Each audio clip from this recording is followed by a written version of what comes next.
Bonjour et bienvenue sur Terreur Ciné Club. Aujourd'hui, je vais vous recommander 10 films pour les non-initiés au genre de films d'épouvante horreur. Par exemple, si vous avez des amis ou vous-même, si vous n'êtes pas connaisseur et que c'est un genre qui vous intéresse mais vous ne savez pas par où commencer, je vais vous proposer 10 films qui sont assez soft pour commencer en douceur. Parce que c'est vrai qu'à force d'en regarder plein de ce genre-là, on peut se désensibiliser un petit peu et être peut-être moins effrayé. Pour le premier film, je vous recommande le projet Blair Witch, qui est sorti en 1999 et dont le marketing à l'époque faisait croire au public que c'était des vraies images. Évidemment, c'est de la fiction.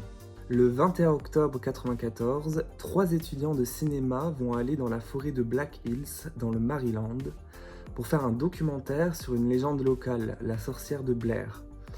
Un an plus tard, leur bande vidéo est retrouvée. Cependant, les 3 étudiants sont toujours portés disparus. Donc pour celui-ci, je vous recommande vraiment la version originale sortie en 99 et pas le remake de 2016 qui, à mon goût, est moins bien. Et si ce film vous plaît, peut-être que vous trouverez votre bonheur dans d'autres films du genre du found footage. En seconde place, je vous recommande le film Halloween qui est sorti en 1978, qui est un classique du slasher et dont vous avez sûrement entendu parler avec l'iconique Michael Myers. Et pour celui-ci, bien que la version originale de 78 est mon préféré, vous pouvez aussi commencer par le reboot sorti en 2018 qui est un très bon film aussi. Le film prend place durant la nuit d'Halloween en 78 alors que Michael Myers, un tueur ayant assassiné sa sœur à 6 ans et tout juste évadé de l'hôpital psychiatrique après 15 ans de détention, retourne dans sa ville à Haddonfield. Son psychiatre, le docteur Loomis, conscient du danger que représente son patient, part à sa recherche. Vêtu d'un masque blanc, Michael sème effectivement la terreur dans plusieurs maisons, croisant notamment sur sa route la babysitter Laurie Strode, qui est jouée par Jamie Lee Curtis. En troisième place, un de mes petits préférés, donc Wedding Nightmares, avec Samara Weaving, qui est sorti en 2019. C'est un film avec quelques touches d'humour pour un peu plus de légèreté. 30 ans après des faits traumatisants, Alex Lodomas revient au manoir familial pour se marier avec Grace. À minuit, la famille, qui a fait fortune dans les jeux de société, invite la jeune femme à participer à un de leurs jeux traditionnels. Elle doit tirer une carte dans une boîte en bois et le jeu lui sera dévoilé. Il commence alors une nuit pendant laquelle Grace devra survivre. Ensuite, je vous recommande aussi Les Autres avec Nicole Kidman, sorti en 2002, qui est un très bon film à suspense. En 1945, la Seconde Guerre mondiale est terminée, mais le mari de Grace, parti combattre, n'est pas revenu du front. Dans une immense demeure victorienne isolée de l'île de Jersey, cette jeune femme pieuse élève seule ses 2 enfants, Anne et Nicolas, selon des principes stricts. Atteints d'un mal étrange, ces derniers ne peuvent être exposés à la lumière du jour. Ils vivent donc reclus dans un manoir qui doit constamment rester dans l'obscurité.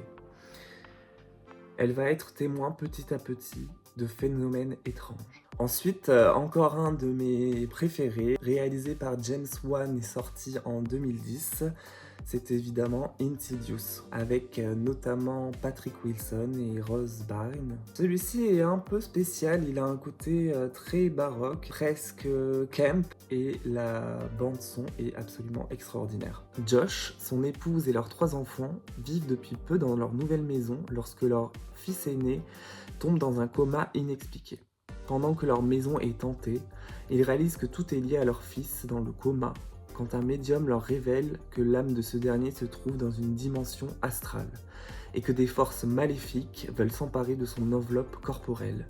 Ils vont alors tenter de combattre le mal qui rôde autour d'eux. Ensuite, ce sera Signe de Night Shyamalan avec notamment Mel Gibson et Joaquin Phoenix, qui est un film d'horreur science-fiction sorti en 2002 et qui est un incontournable. En Pennsylvanie, après la perte de sa femme, Graham S. a rendu sa charge de pasteur. Tout en s'occupant de sa ferme, il tente d'élever de son mieux ses 2 enfants, Morgan et Beau.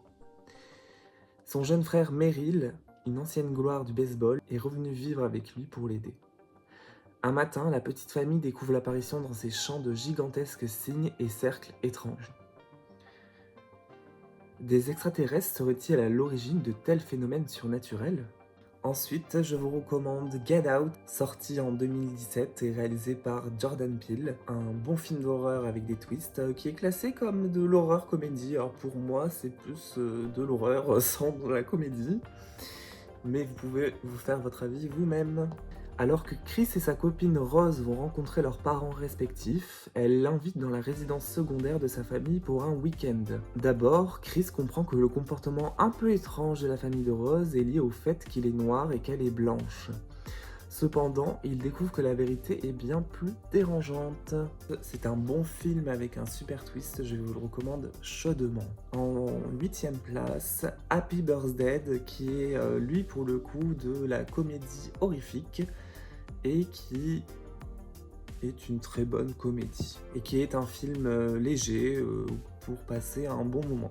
Il est sorti en 2017. Tree est une étudiante égocentrique qui se réveille le jour de son anniversaire dans le lit d'un étudiant nommé Carter. Au cours de la matinée, elle a le sentiment étrange qu'elle a déjà vécu les événements de la veille. Quand un tueur masqué la tue d'une manière brutale, elle se réveille dans le dortoir de Carter, indemne. À présent, la jeune femme effrayée doit revivre le même jour encore et encore, jusqu'à ce qu'elle découvre qui l'a assassinée.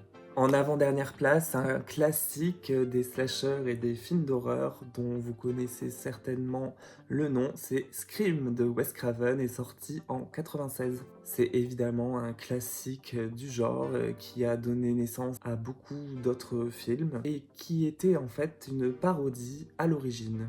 Woodsboro, en Californie, est en état de choc lorsque 2 lycéens, Casey et son petit ami Steven, sont assassinés. Sydney Prescott, une adolescente de la ville, est d'autant plus secouée qu'un an plus tôt, sa mère, Maureen, a été violemment tuée. Et en dernière place, c'est Trick and Treat, sorti en 2002, qui est un film lui aussi assez léger, où plusieurs histoires vont s'entremêler pour votre plus grand plaisir. C'est un film parfait pour le mois d'Halloween. Des histoires entremêlées démontrent qu'il vaut mieux ne pas oublier certaines traditions, alors que les habitants d'une petite ville appelée Warren Valley sont confrontés à de vrais fantômes et gobelins à l'occasion d'Halloween. Les histoires de terreur révèlent les conséquences de l'extinction d'une lanterne avant minuit ou encore de la rencontre d'un ermite grincheux avec un sinistre visiteur. Et voilà pour la liste des 10 films pour débutants en film d'horreur. En bonus, si vous en voulez toujours plus, je vous recommanderai aussi The Ring, sorti en 2002, qui est le remake américain d'un film japonais, Ringu, qui est l'un de mes films préférés de tous les temps. Un jour, une cassette vous parvient, sans étiquette ni marque distinctive, semblable à des millions d'autres. Si la curiosité vous pousse à la visionner, vous serez rapidement subjugué par un enchaînement d'images troublantes, de visions cauchemardesques, un entrelac d'obscurs et envoûtants symboles. Sitôt sorti de cette épreuve, votre téléphone sonnera et une voix surgie du néant vous informera que vous n'avez plus que 7 jours à vivre.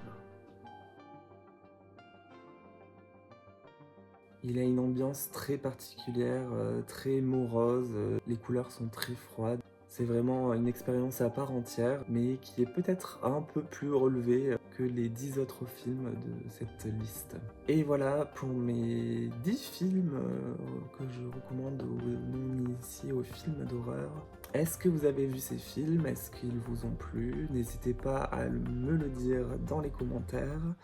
Et vous, quelles sont vos recommandations? N'hésitez pas à l'écrire dans les commentaires. On se retrouve bientôt pour d'autres critiques et analyses.